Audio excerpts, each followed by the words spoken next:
Thank you, Tim. So, good afternoon. Welcome to the meeting of the Standards Subcommittee. I'm Tim Collard, Service Director, Legal Governance and Planning. I'm obliged to inform you that this meeting is being recorded and live streamed, and members of the public can watch the live stream. At the start of the meeting, I will ask members of the committee and officers to introduce themselves. Everyone that speaks during the meeting is asked to introduce themselves each time they speak, so those listening know who is speaking. To ensure that those watching the live stream can hear, could all participants ensure that they switch their microphone on prior to speaking? Can I then therefore go around the room and ask everybody to introduce themselves, maybe starting with you, Bev? Councillor Beverley Waite, Ludlow East. Councillor Dan Thomas, Medronlock. Councillor George Holyhead, Brown Clay. Tim Ward, Committee Officer. My name's Graham White. I'm a solicitor with Shropshire Council. Thank you, everybody. I shall now turn to the items formally on the agenda, and the first item is the election of the chair. Are there any nominations, please? I'd like to nominate Dan Thomas. And is that seconded? I think that's a unanimous agreement. So if you would please take over the chair now, Dan. Thank you, Tim. Item 2 is apologies for absence, which there aren't any. And then item 3 is the disclosable pecuniary interest. Members are reminded that they must declare their disclosable pecuniary interest and other registrable or non-registrable interest in any matter being considered at the meeting as set out in Appendix B of the Members' Code of Conduct, and consider if they should leave the room prior to that item being considered. Don't believe we have any. And item 4 is the applications for dispensation, and Tim Collard will introduce the report. So, obviously, you'll have read the report. It's largely self-explanatory.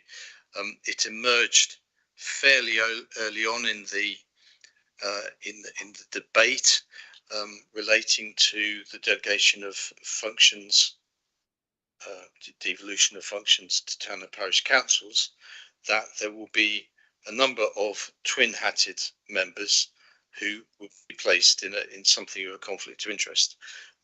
There may be more of these reports to come, to be honest, but the two most obvious candidates are the deputy leader of this council, Councillor Wagner, who also happens to be the mayor of Shrewsbury Town Council, and Councillor Wilson, who is obviously a prominent portfolio holder in this council, and also the leader of the town council.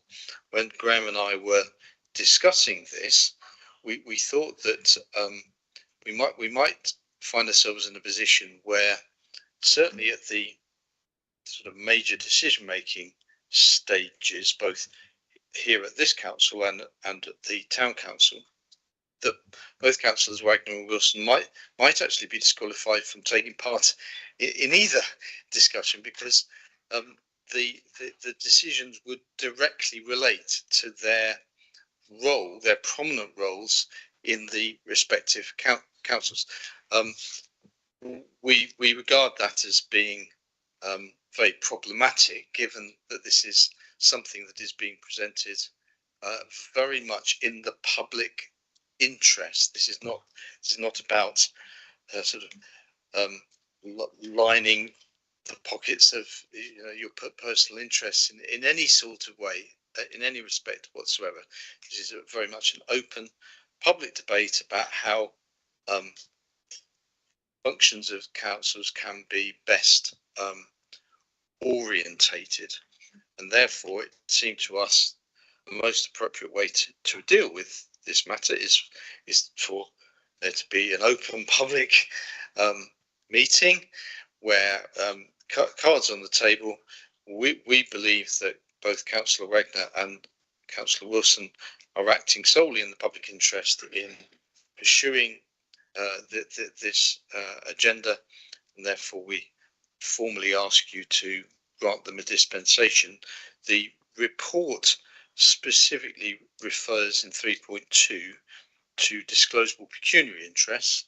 We think we also need to mention other registrable interests, which is primarily the interest that arises in this particular context, because councillors Wagner and Wilson it's in their capacity, or in the capacity of other registrable interests, that this issue rises. They've been appointed, or that they've been elected to these roles in which they perform a public function that doesn't qualify as a disclosable pecuniary interest, does qualify as an other registrable interest. So we're asking for a dispensation in respect of both types of interest. And that's probably all I wanted to say to you. If you've got any concerns, I think for me, I think it's a strength that there are so many Shropshire councillors who are on their town and parish councils who are there serving their community. And I think when we get down this process, and I know Shrewsbury's going first in this memorandum, there will be things very much unlock and comes further down the line. And I think it's appropriate that this dispensation is granted, because it will enable them to do their role. And ultimately, there's nothing pecuniary interesting around this. It's just the fact that they happen to be twin-hatted and doing senior roles within both councils. So I can't really see a reason why you wouldn't be able to grant this dispensation personally.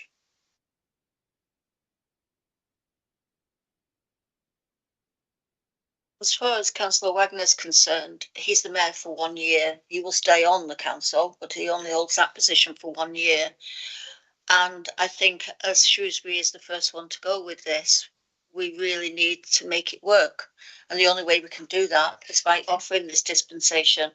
Then, as it spreads out to the rest of Shropshire and more parish councils start taking on the extra, more of us are going to have to ask for dispensation. So yes. it's important that we make it work right from the start.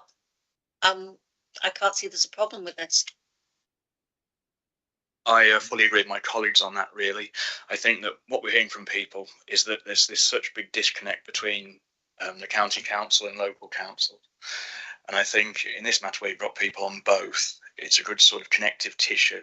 And I think it's something we should build on going forward. So I'm happy to allow it.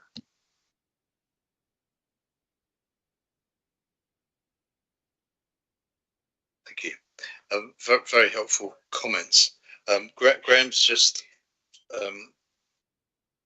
schooled a suggestion here that because there may be further dispensations required, an option, although possibly maybe we might want to do it one more time, but an option at some point would be for you to delegate the granting of dispensations in this particular context to me, so that we wouldn't have to have another meeting.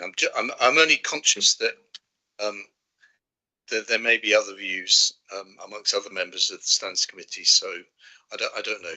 I'd be very happy to have that delegation, but you might want to maybe have one more subcommittee meeting. Don't know. Yeah, of course. Yeah. If I may, just add to that, I've listed in, or listed in the report, it's listed as at 7.2 the different categories of dispensation. It is up to the authority to grant those dispensations, and in respect of 2 of those, delegated authority has already been granted to the monitoring officer to make those decisions. But that's on basis of numbers. So if it's A says considers that without the dispensation, the number of persons prohibited by section 31(4) from participating in any particular business would be so great that it would impede the transaction of the business. So that's a numbers issue, whether there would be a quorum or not. So that's delegated to the monitoring officer already. And I think B would be is as well, which is the without dispensation, the representation of different political groups on the body making the decision would be upset. That's also delegated to the monitoring officer. But where it's the public interest is concerned, currently that's reserved to the members of the subcommittee. And I do think that you have very sensitive to what the public interest actually means in any particular case. I think, yeah, please comment. I think delegating the responsibility to the monitoring officer, understanding that the monitoring officer has a sensibility that if it doesn't cover A or B, he does know he can call in the standards committee again for us to look at it with you. So if it's something that you don't feel that you should do by yourself, then you can always call us back in.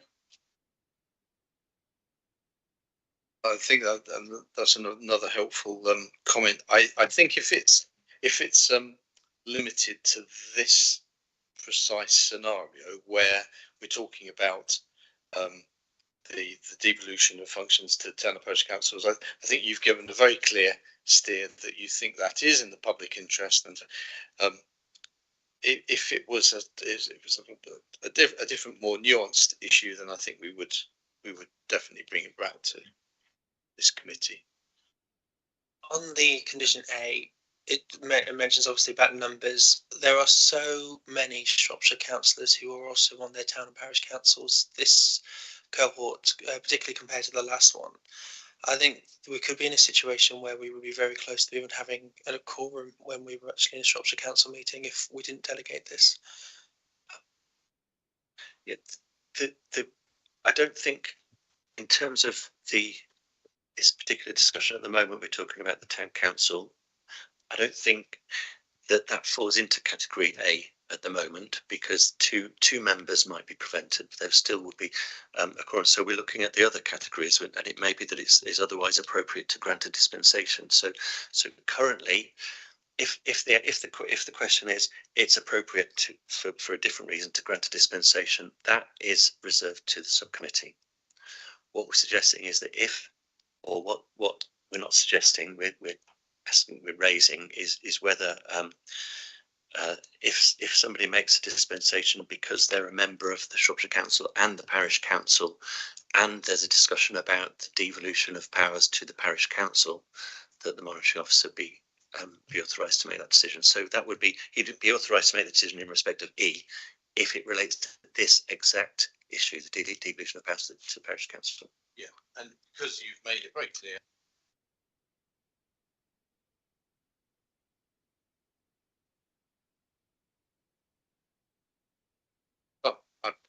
Let's get it right. Because you made it so clear what you consider to be in the public interest, that gives me, I think, sufficient steer to be able to approve future applications on a identical basis. If you're willing to give me that. So yeah, so just what would the proposal need to include to? So it would be 3.3.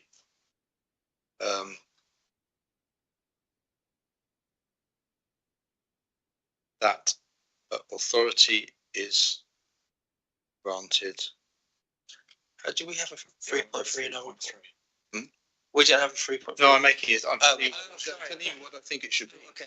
Yes. I'm telling you what I think it should be if you're happy to. Yes. To approve it. So I think 3.3 should be that authority is delegated to the monitoring officer to consider and approve, if appropriate, future applications for dispensations in similar circumstances to that set out within this report, something like that. Okay, so have you got that, Tim?